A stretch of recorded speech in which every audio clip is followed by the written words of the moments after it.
After another long day, I'm looking down at my to-do list with only half the tasks crossed off.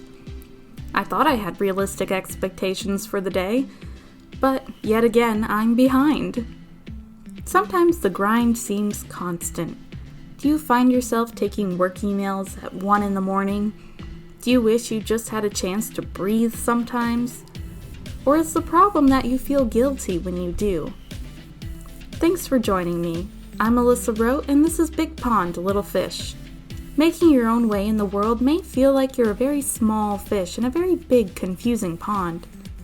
How do you honor God and pursue your calling while navigating the waters of life in your 20s? On this podcast, we're exploring life, career, family, friends, and calling from the perspective of a young Christian fish trying to make a splash in the world's big pond.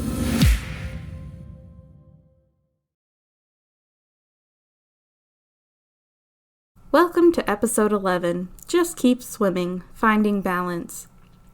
Stability, what's that? Balancing faith, family, friends, finances, career, and more can lead to stress, overworking, and unhealthy cycles. Today, let's discuss finding balance from the point of view of a chronic overcommitter. I've never been more overcommitted than when I was in college. You see, I went to a small Christian liberal arts college, which, if you have attended a similar school, you already know where I'm going with this. If the words intentional community give you flashbacks, I'm so sorry. The problem with a small Christian college was that we were encouraged to do everything. We were supposed to participate in our dorm and wing culture and attend wing and floor events. We were supposed to go to chapel 3 times a week. We were supposed to get involved in local churches. It was not required, but it was expected that we would be part of an on-campus Bible study and be involved in at least a few extracurriculars. If you didn't participate in community service, you would get some weird looks. And a lot of the majors also had events and gatherings. All that on top of school and any jobs you might have. In my case, a maxed out credit load, a part-time job, the college newspaper, and a slew of internships, freelance writing conferences. I remember being told in college, take advantage of this time. You'll never have this much free time in your life ever again. Once you enter the real world, it will be even harder to make time to volunteer, join a club, etc. I bought that lie. My friends bought that lie. And the number of us who ended up with chronic health conditions, ended up in the hospital, ended up having mental breakdowns because of it, should have been an indication that maybe more was expected than was humanly possible. In our quote-unquote real-world lives, I've had so many conversations with friends where we talk about how much healthier we are, how much less stressed, how many health problems resolved themselves once we were out of that environment. Why? Because you can't do everything. Work-life faith balance only works if you have a manageable amount of things on your plate to begin with. Maybe it's a matter of getting a planner or structuring time better, but more commonly, what I've seen with our generation is that we try to do so much that there really is no way to possibly balance everything. We've talked about so many things on this podcast: friends, family, career, finances, faith. It's impossible to juggle all of those balls perfectly at once. But the thing is, even Jesus didn't do everything at once. We could first of all point to the fact that Jesus' earthly ministry was only 3 years long, and it didn't begin until he was 30. Not 18, not 21. We're not sure exactly what he was doing until then, but even Jesus wasn't fully immersed in his ministry until after his 20s. And he changed the world. So I think we're okay if we don't feel like we've found our place or reached our potential yet. But I think we should look at some specific points in the Bible. For example, in Matthew 12, Jesus' mother and brothers came to see him when he was in the middle of teaching. When he was told that they came to see him, he basically said that he was busy and continued teaching.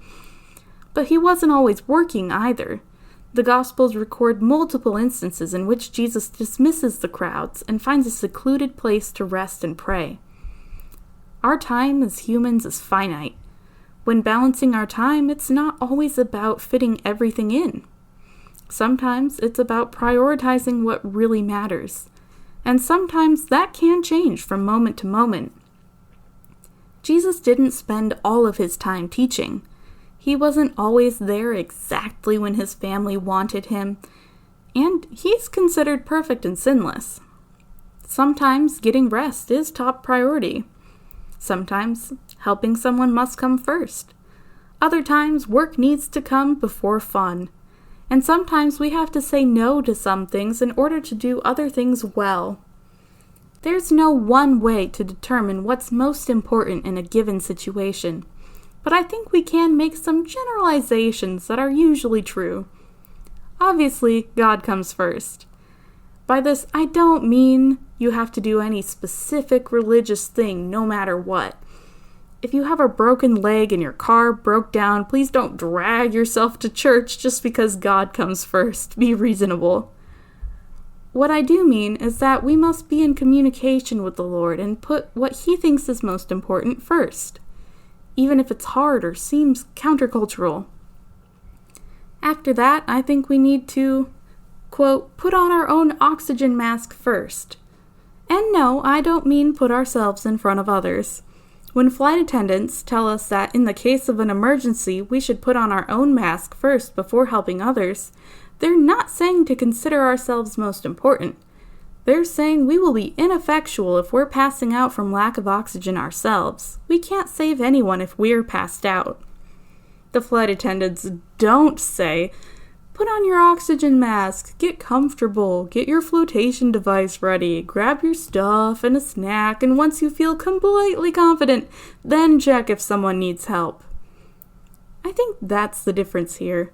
We do need to put our basic needs first or we won't be able to help anyone, but basic needs and comfort are two very different things. So, basic human needs come second after God. Food, water, shelter, protection from the elements, care if we're sick. And in the case of 21st century society, those things usually come not through foraging or building, but from working for the money to purchase these things. So sometimes work does actually have to come first. But sometimes it doesn't and shouldn't. Sometimes friends, family, or strangers come first. Instead of worrying about doing everything, we should focus on doing the most important things. Prioritization. But that's pretty abstract, so let's talk about some practical strategies for achieving balance. Now, any plan is going to need flexibility, but having a plan does help, especially when figuring out how to maximize time. One thing I do to figure out what has to be done is compare due dates and consequences. If I have something due tomorrow, I need to get it done before something due at the end of the week. Due dates don't necessarily just mean actual due dates either. Some things in life don't have a deadline per se, but still need to be done by a certain time. Beyond due dates, if you've overbooked yourself, what are the consequences of doing something late, or not doing it at all? If the entire publication schedule of my company rests on me completing the edits on a book on time, but if I turn in an article late, the only real consequence is an editor being annoyed at me, obviously that book comes first. That's a good segue into something else that can help with planning out time. Breaking down big and small tasks. Obviously, editing an entire book is going to take a lot longer than writing a single article. In the case of books, I write deadlines out by chapter. Crossing off 5 chapters a day makes more sense than stressing about completing an entire book by the end of the month. This works for any sort of large projects, even household tasks. Break things down in your brain. For example, vacuuming the place. First step, pick up anything on the floor, room by room. Next step, vacuuming, room by room. Maybe you can only pick up right now and can't vacuum yet. Or even you can only pick up one room. Break things down into manageable bits. Part of having balance means making boundaries. With all of our technology and social media, sometimes it's hard to ever be off. I know I especially struggle with this. My email goes to my phone. I talk business through Facebook Messenger. And when I'm on my computer in the evening, it's hard to focus on personal projects and not look at emails popping up. Boundaries aren't just for other people, though it does make sense to tell coworkers, hey, if you email me after hours, I'll get to it in the morning. Boundaries are for ourselves as well. If you tell people you won't check your email until business hours, don't check your email until business hours. And vice versa. If someone else lays out boundaries, respect them. Even fun has boundaries. Some things need to be leisure only and not tied to work. I've seen hobbies lose their fun because we try to monetize them.